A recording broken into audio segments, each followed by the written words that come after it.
Let's start with something really simple. In Chinese, there's a beautiful connection between the word yi, your mind, your intention, your inner world, the word igai, which means the unexpected, and I think there's a powerful lesson hidden in that. Think about your inner world. How big is it? If your inner world is small, almost anything unexpected can throw you off. One phone call, one piece of bad news, one unexpected change in your life.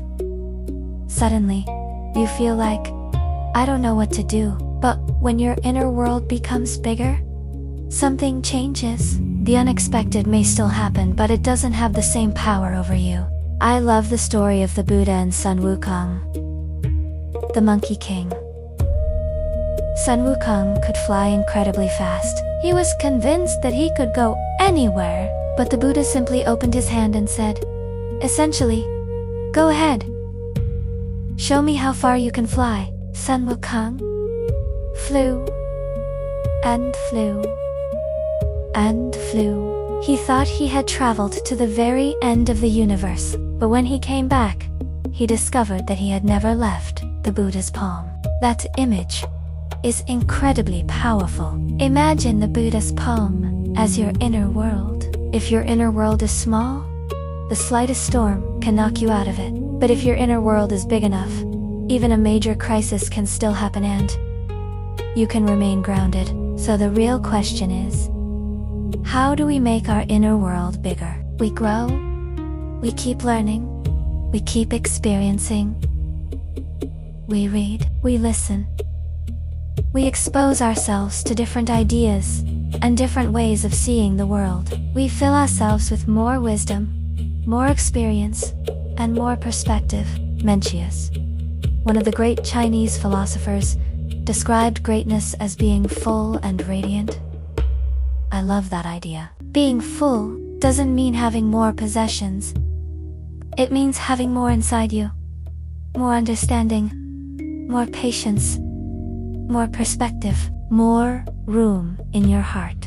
There's an old Chinese saying that a prime minister's heart is so big that it can hold a boat. That's another way of saying that a truly mature person has room for a lot. Some people can't even hold a little disagreement without becoming angry. Other people can hold an entire storm inside themselves and still remain calm. That's the difference. Your inner world has become bigger. A few years ago, there was a Japanese TV series called Quartet. One of its metaphors really stayed with me. It talked about 3 kinds of slopes in life: the uphill slope, the downhill slope, and the unexpected slope. When you're going uphill, you know what to do. You step on the gas. When you're going downhill, you know what to do. You hit the brakes. But what do you do when you suddenly hit the unexpected slope? That's the problem. Life doesn't always give us instructions. Sometimes something happens that we never saw coming. A job disappears. A relationship changes. Someone gets sick. A financial problem suddenly appears. Or something completely outside your control changes the direction of your life. So how do we prepare for something we can't predict? Here's the interesting part. We can rehearse the unexpected before it happens. Think about the movie Your Name. The main character, Mitsuha, faces a disaster that seems completely unavoidable. A comet is going to destroy her hometown, and hundreds of people are going to die, but through a mysterious connection across time, she receives information that allows her to change the future.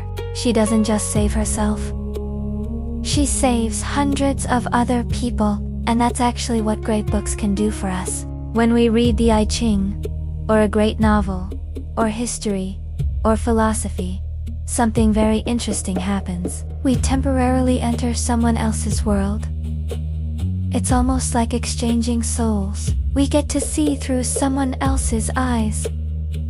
We experience their mistakes, their struggles, their choices, their failures, their victories. And even though those things didn't happen to us personally, our minds can still learn from them. That's why I believe books can be a kind of rehearsal for life.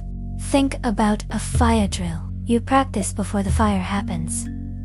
You don't know exactly when a real emergency will come, but because you've practiced, you're less likely to panic. The same thing happens when we read. Maybe you're 30 years old, but you read a story about someone who is 50, or 60, or 80. You will watch what they go through. You see their mistakes. You see what they regret. You see how they deal with loss. And without realizing it, you're rehearsing your own future. That's one reason I love stories so much. Take The Curious Case of Benjamin Button. Brad Pitt plays a man who is born looking like an old man, and then grows younger as his life goes on. His body is moving backward, but in a strange way, his life gives us a chance to think about aging, love, loss, and time from a completely different perspective. And that's what wisdom can do for us. It lets us borrow someone else's experience. The ancient people who wrote the I Ching lived thousands of years ago. They experienced a world very different from ours. But human beings haven't changed as much as we think. People still fall in love. People still lose things. People still become afraid. People still make mistakes. People still face unexpected events. So when we read these ancient texts, we're allowing these old minds to sit with us. And sometimes, what feels like a giant wave to us, maybe just a small ripple to someone who has already seen many storms. There's another fascinating example, the TV series Sense8. There are 8 main characters, and they are connected in a very unusual way. They live in different places. They have completely different lives. One is a police officer. One is a DJ. One is a bodyguard. One is an actor. One is a bus driver. But when one person is in trouble, they can connect with the others and draw on their abilities. Imagine you're a bus driver, and suddenly you're facing a dangerous situation. You may not know how to fight, but you can connect with the bodyguard. Suddenly, you're not alone. You have access to another person's strength. I think books can do something very similar for us. When life puts us in a situation we've never experienced before, we can mentally connect with everything we've already learned. We can connect with the wisdom in the I Ching. We can connect with the lessons from history. We can connect with the characters we've met in novels. We can connect with the people we've seen in movies. All of those experiences become part of us, and that's incredibly powerful, because even when you're physically alone, you don't have to be alone inside. You can have an entire library of experiences living inside you. You can have philosophers sitting beside you. You can have characters from great stories, reminding you what courage looks like. You can have the mistakes of people who lived hundreds or thousands of years ago helping you avoid making the same mistakes. So maybe the goal isn't to eliminate the unexpected. We can't. Life will always surprise us. The goal is to make our inner world bigger than the surprises life throws at us. The bigger your inner world becomes, the more possibilities you have for responding.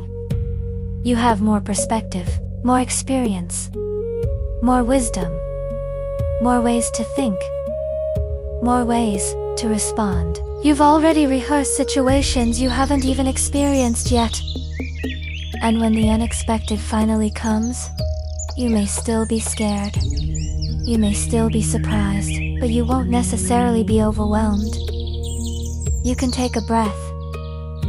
You can become still. You can look at the situation clearly, and you can say, I've never been here before, but I have prepared for this. That's what it means to make your E bigger, not to control everything that happens to you, but to build an inner world big enough to handle whatever happens next. When your inner world is big enough, the unexpected doesn't have to destroy your peace. It can simply become another wave, and you learn how to ride it.